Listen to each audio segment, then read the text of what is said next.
আন্দোলন সংগ্রামের পোস্টার বয়, দেশপ্রেমিক। একদিকে খেয়াল করলে আমার মনে হয় ছেলেটা ছিল শেখ মুজিব, তার মতো জাজালো ভাষণ। আবার তার সংগ্রাম দেখলে মনে হতো সে মাওলানা ভাসানী। আবার ঠান্ডা মাথায় তার দেশপ্রেমের কাজ দেখলে মনে হতো সে জিয়া। আসলে হাদি জিয়া নয়, মুজিব নয়, ভাসানী নয়, হাজি একজন পাক্কা ইমানদার মুসলমান। তার খুনি দিনে দুপুরে ঢাকায় তাকে পিস্তল দিয়ে গুলি করে ঢাকা থেকে 240 কিলোমিটার পার হয়ে হালুয়াঘাটের বর্ডার দিয়ে পার হয়ে গেল। এত লম্বা পথে আমার ডিবি, এসবি, এনএসআই সরকারি কর্মকর্তা যারা গোয়েন্দা বিভাগে চাকরি করেন দেখতে পেলেন না, ধরতে পারলেন না। ওই গোয়েন্দা বিভাগ আমাদের আর দরকার নাই, ঠিক কিনা জোরে বলেন? এই গোয়েন্দা বিভাগে ভারতের দালাল আছে, দালাল। আমরা আগামীকাল ডক্টর ইউনূস সাহেবের সাথে বৈঠকে বলবো এই গোয়েন্দা বিভাগ অফিসার সবগুলিকে সাসপেন্ড করো।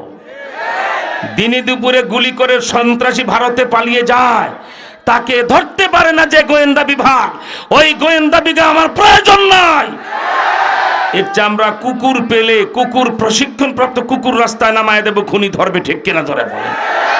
সেই জন্য মনে অনেক রক্তক্ষরণ। আমি জানি না হাদির মৃত্যু আপনাদের হৃদয়ে কতটা ছুঁয়ে গেছে।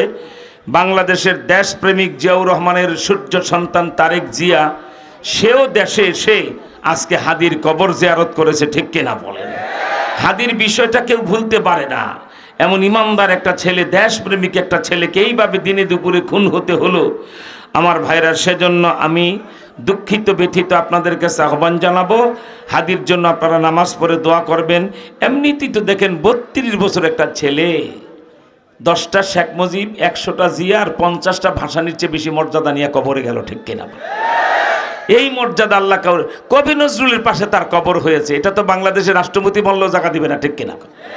কবি নজরুলের কবরের পাশে রাষ্ট্রপতিরও জায়গা দেওয়ার কোনো সুযোগ নাই, হাদি জায়গা পেয়েছে। সেজন্য আপনাদের কাছে দৃষ্টি আকর্ষণ করব। ইউনূস সাহেবকে বলবো, আপনার অনেক কিছু সহ্য করেছি, আপনি নিজে রাজনীতি করে ক্ষমতা আসেন নাই। মুফতি নুরানি, মামুনুল হক, ওলামায়ে কেরামের জেল আর ছাত্রদের রক্তে আপনারা আমরা ক্ষমতায় বসাইছি, ঠিক কিনা জোরে বলেন? আপনিও স্বীকার করেন আমি রাজনীতিবিদ না, আমাকে আপনারা বসাইছে, সেজন্য বসছি। তো বসাইছি কি আপনাকে ঘাস কাটার জন্য? খুন করবে, বিচার করতে পারবেন না। দেশ থেকে খুনি পালিয়ে যাবে, মারা গেল কবে? আজকে বিচার কাজই শুরু হয় নাই। সেজন্যই তো ওই শাহবাগের মোড়ে 1 লক্ষ দেশপ্রেমিক যুবকরা বসে গেছে। প্রতিদিন এই সংখ্যা বাড়তেই থাকবে, ঠিক কিনা তোর? এখন হাদির বিচার তাড়াতাড়ি করুন, হাদির খুনিদেরকে ফাঁসি দেন। হাদির খুনি চক্রের ভিতরে যদি এদেশের রাঘব বোয়ালও ধরা পড়ে, বড় দলের বড় নেতা, টাকা বিনিয়োগ করেছেন 240 কোটি, হাদিরে হত্যা করো, তা না হলে আমি এমপি হতে পারবো না। যদি রাঘব বোয়াল, রুই কাতল নেতাও ধরা পড়ে, যদি নাম ঘোষণা করতে না পারেন, 1 সপ্তাহ পরে বাংলাদেশে নতুন যুদ্ধ শুরু হবে, আর নির্বাচন হবে না, ঠিক কিনা? আমি জানতে চাই, আপনারা কি হাদির খুনিদের বিচার চান? আপনারা কি তার ফাঁসি চান? দুহাত তুলে আল্লাহু আকবার বলে দেখাও কারা ফাঁসি চান।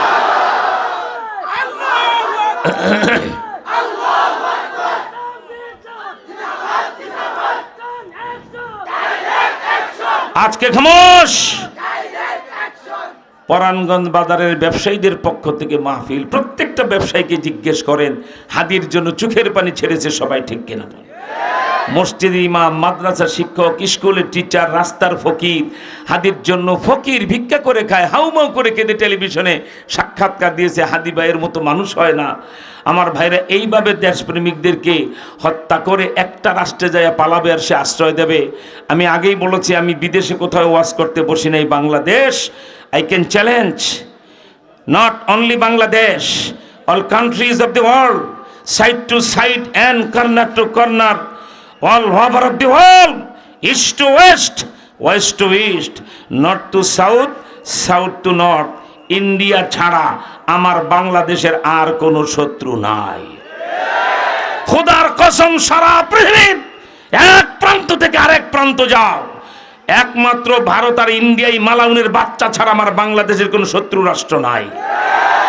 শত্রুতার ৭৬ বছর ইতিহাস আমি আপনাদের সামনে এটুকুন শুধু বলবো। জানতে চাই আপনাদের কাছে, আমি বলবো আমার বাবরি মসজিদ ভেঙেছে কে? আপনারা বলবেন ইন্ডিয়া। পারবেন না গলা ফাটায় বলতে? আমি যত অপরাধের কথা বলবো সেই অপরাধ স্বীকার করে আপনারা গলা ফাটা ইন্ডিয়ান নাম বলবেন। বলেন আমার বাবরি মসজিদ ভেঙেছে কে? আহত শিয়ালের ঘ্যাঙর ঘ্যাঙর নয়, সিংহের গর্জনে জবাব দিতে হবে। বাবরি মসজিদ ভেঙেছে কে? কাঠারা মসজিদ ভেঙেছে কে? বাবরি মসজিদ ভাঙার পর কলকাতার ট্যাংরায় 300 মুসলমানকে কারা কেবল আগুনে পোড়ায় হত্যা করেছে? কাঠারা মসজিদ হত্যা করেছে কারা?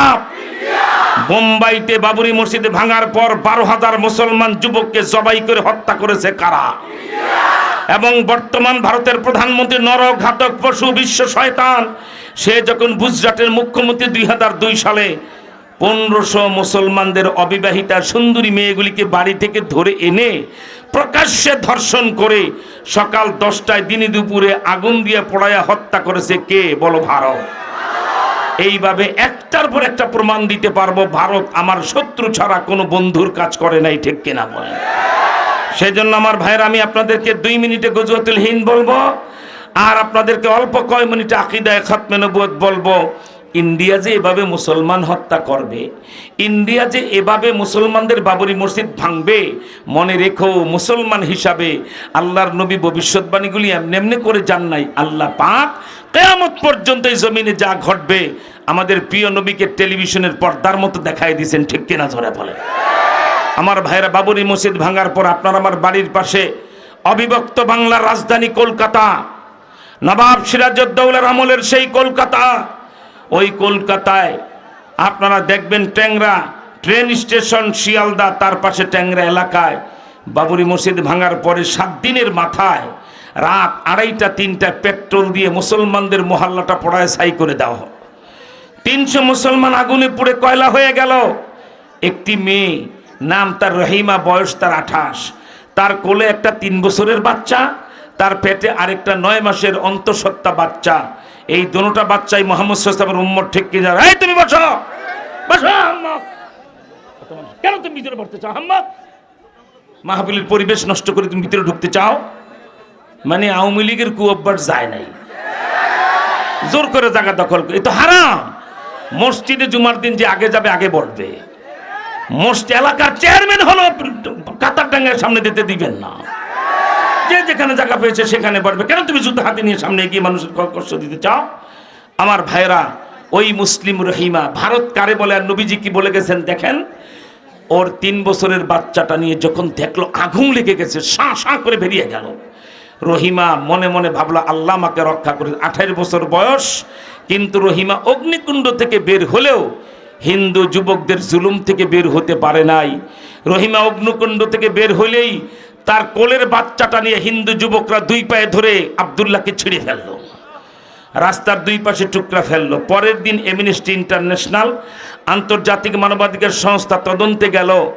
তখন ইন্ডিয়াতে আমার স্টুডেন্ট লাইফ শেষ হয়ে আমি অবস্থান করছি। আমি বাবরি মসজিদ অ্যাকশন কমিটির সর্বকনিষ্ঠ সদস্য হিসাবে সেই কাফেলায় আমার জায়গা হয়েছে। চোখ দিয়ে দেখে এসেছি আমার ছোট্ট আব্দুল্লাহকে 2 পা ধরে ছিঁড়ে তারা রাস্তার 2 পাশে কিভাবে ফেলে রেখেছে। আল্লাহ পাক 1500 বছর আগে নবীজিকে এইভাবে টেলিভিশনের পর্দায়, বন্ধু এটা বাবরি মসজিদ, বাদশাহ বাবর করেছে, 400 বছর এক পায়ে দাঁড়িয়ে। দেখুন বন্ধু, এই যে হিন্দুরা ত্রিশূল নিয়ে আর গেরুয়া কালার নিয়ে মসজিদের গম্বুর কিভাবে ভাঙতেছে, নবীজিকে আল্লাহ দেখাইলেন কিভাবে তারা মসজিদ ভেঙেছে, এরপরে কিভাবে তারা মুসলমানদেরকে হত্যা করেছে। এরপরে এই রহিমার ঘটনা আল্লাহ পাক নবীজিকে দেখিয়েছেন। তাই শান্ত নবী, মানবপ্রেমিক নবী, জানের শত্রুকে যে ক্ষমা করে দেয়, ইন্ডিয়ার এই অপরাধ আল্লাহর পক্ষ থেকে দেখতে দেখতে বিক্ষুব্ধ নবী চিৎকার করে বলে উঠেন, গজওয়াতুল হিন্দ, ইন্ডিয়ার বিরুদ্ধে যুদ্ধ, ঠিক কিনা জোরে কন?